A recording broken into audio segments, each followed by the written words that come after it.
Katika sehemu ya kwanza, tulimuona Gift, msichana kutoka familia ya kawaida, akianza kazi kwenye kampuni kubwa ya Kelvin Tech Global. Siku yake ya kwanza haikuwa ya kawaida. Mlango wa ofisi ulijifungua wenyewe na Kelvin alimuona kwa njia isiyo ya kawaida. Mwisho wa siku, Kelvin alimwambia, "Kuanzia leo, maisha yako hayatarudi kuwa ya kawaida tena." Na mwanga wa ajabu umeamka ndani ya Gift. Sasa, hebu tukasikilize sehemu ya pili ya simulizi yetu. Taa zilipowaka kwa mwanga mkali kana kwamba radi imetua ndani ya ofisi, Gift alijikunja ghafla akifunika macho yake. Moyo wake uligonga kwa kasi isiyo ya kawaida kama mapigo ya ngoma ya vita. Kelvin aliyesimama karibu naye hakutikisika hata kidogo. Uso wake ulionekana kama mtu aliyekuwa anajua hicho kilichotokea kabla hata kijatokea. Sekunde chache baadaye, taa zikarejea katika mwanga wa kawaida. Kimya kikatawala tena. Gift alishusha mikono yake taratibu, macho yake yakitetemeka kwa hofu na mshangao. "Bosi, hilo lilikuwa nini? Kwa nini taa zime..." Kelvin akamkatisha polepole. "Gift, usiogope. Wakati mwingine nguvu zinajionyesha zenyewe zinapohisi kingine kinachofanana nazo." "Lakini mimi sina nguvu yoyote," Gift alisema kwa sauti ya chini ikitetemeka. Kelvin akasogea karibu, akasimama mbele yake kiasi kwamba Gift alihisi harufu ya manukato yake, harufu ya gharama, utulivu na hatari kwa wakati mmoja. "Mwanga mpya umeamka leo," alisema kwa sauti ya kutuliza. "Lakini sitaki uishi kwa hofu. Najua maisha yako hayakuwa rahisi. Najua unapambana na sitaki kukuongezea mzigo." Gift akageuza uso wake pembeni, macho yakijaa maswali mazito. "Bosi, kwa nini mimi? Mimi ni nani katika dunia yako mpuka unizungumzie kwa maneno makubwa hivi?" Kelvin hakujibu haraka, badala yake alichukua pumzi ndefu, akatazama dirisha. "Kwa miaka mingi nimekuwa peke yangu. Nguvu nilizonazo zimenifanya mbali na watu wengi wananiogopa. Wengine hunipenda kwa sababu ya pesa, si kwa sababu ya mimi."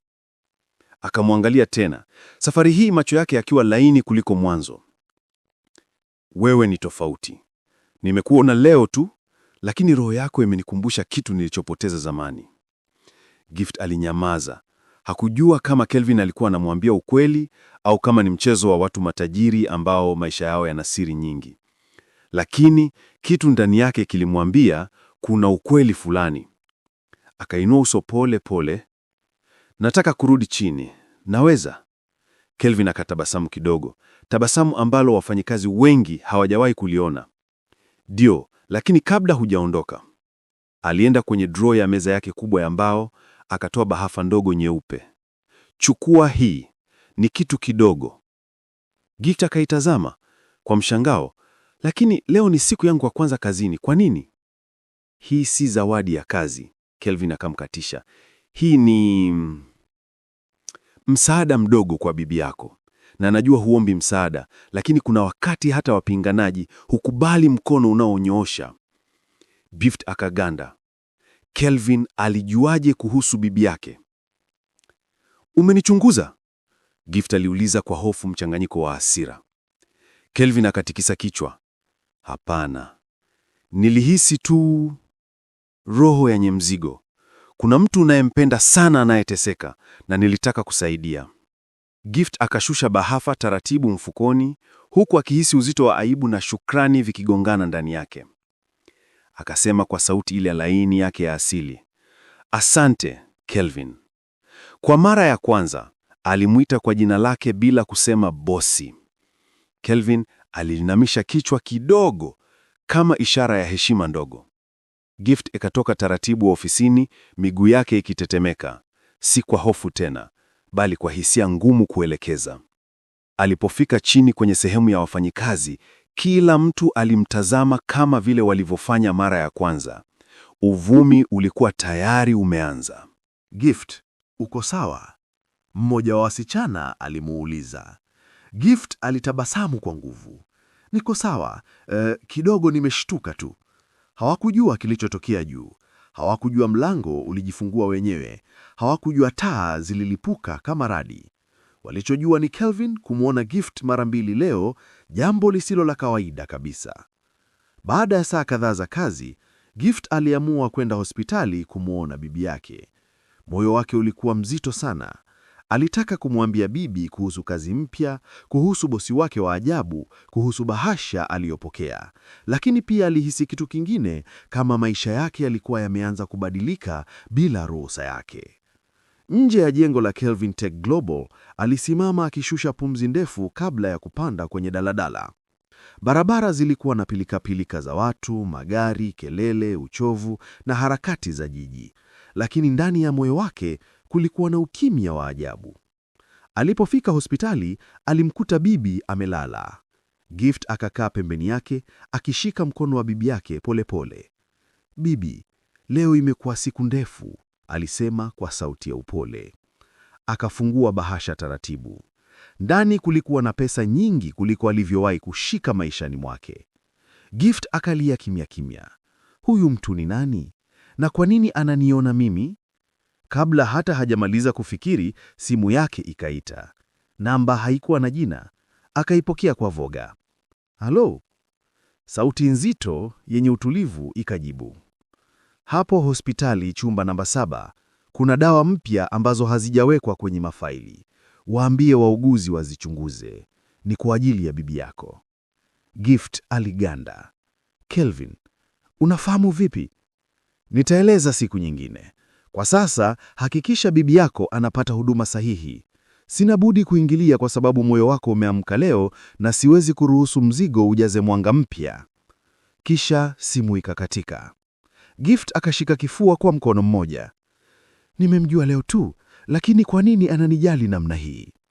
Wakati huo huo, mpande mwingine wa jiji, Kelvin alikuwa ndani ya gari lake binafsi. Dirisha limefungwa, mwanga mwepesi ukipenya kwenye uso wake. Msaidizi wake wa karibu, ambaye amekuwa naye kwa miaka mingi, alimwambia, "Bwana Kelvin, umevunja kanuni za ukoo leo. Huyo msichana ni hatari kwako." Kelvin akatabasamu bila furaha. "Ni hatari tu kwa upande wa nguvu, lakini kwa moyo nahisi kitu kingine." "Asije akakuumiza," msaidizi akasema. Kelvin akatikisa kichwa. "Hapana, naogopa mimi ndiye nitaumia." Kisha akatazama mbali, macho yake yakikaza, kana kwamba alikuwa akiona Gift akiwa mbali sana. "Gift, wewe ni nani kwangu?" Usiku ulipokaribia, Gift aliporudi nyumbani kwake dogo la kupanga, alijilaza kitandani bila hata kuwasha taa. Mawazo yalikuwa mengi. Kelvin, bibi yake, kazi mpya, nguvu zisizoeleweka, pesa kwenye bahasha. Moyo wake uligonga taratibu, lakini kwa uzito. Akafumba macho. Lakini kabla usingizi haujamchukua, alisikia kitu cha ajabu, kama mlio wa pumzi ya mtu nyuma ya mlango. Akasimama kimya, lakini hakukuwa mtu. Akaamua kuingia kitandani tena, lakini moyo wake haukuwa na utulivu. Ndani ya giza alijiuliza swali moja tu, "Kelvin, unataka nini kutoka kwangu?" Lakini alijua jibu halingechelewa. Na kweli halitachelewa, kwa sababu kesho maisha yake yangekutana moja kwa moja na dunia ya utajiri, hisia, hatari na mapenzi ambayo hajawahi kuyaonja maishani mwake. Na kesho Kelvin angefanya kitu ambacho kingeanza safari yao ya karibu kuliko walivyotarajia.